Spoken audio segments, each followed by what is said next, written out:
গত ১ ঘন্টা ধরে যেটা ধারণা করা হচ্ছিল সেটাই হয়েছে। প্রধানমন্ত্রী শেখ হাসিনা ক্ষমতা ছেড়ে দেশ ছেড়েছেন।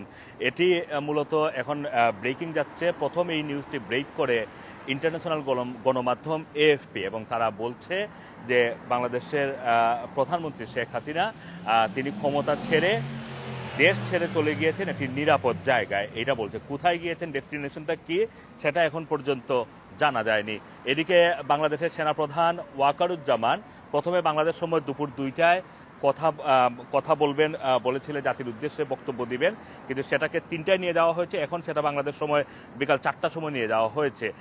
এবং এখানে আরেকটি গুরুত্বপূর্ণ বিষয় হচ্ছে যে তিনি এই মুহূর্তে বিভিন্ন রাজনৈতিক দলের এবং সুশীল সমাজের প্রতিনিধিদের সাথে বৈঠক করছেন। এখানে হয়তো যে পরবর্তী সরকার কিভাবে হবে, রূপরেখাটা কি হবে, বা অন্তর্বর্তীকালীন সরকার কিভাবে কাজ করবে, এই পুরো বিষয়টা হয়তো তারা বসে নির্ধারণ করছেন।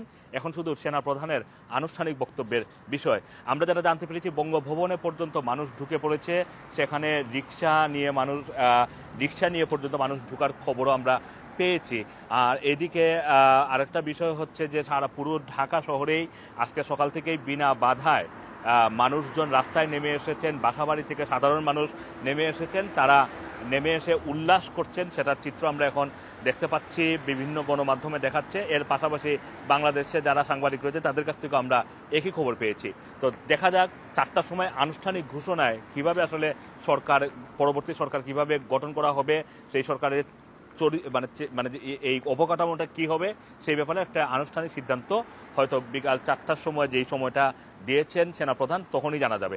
Assam Masum, Rana TV, London.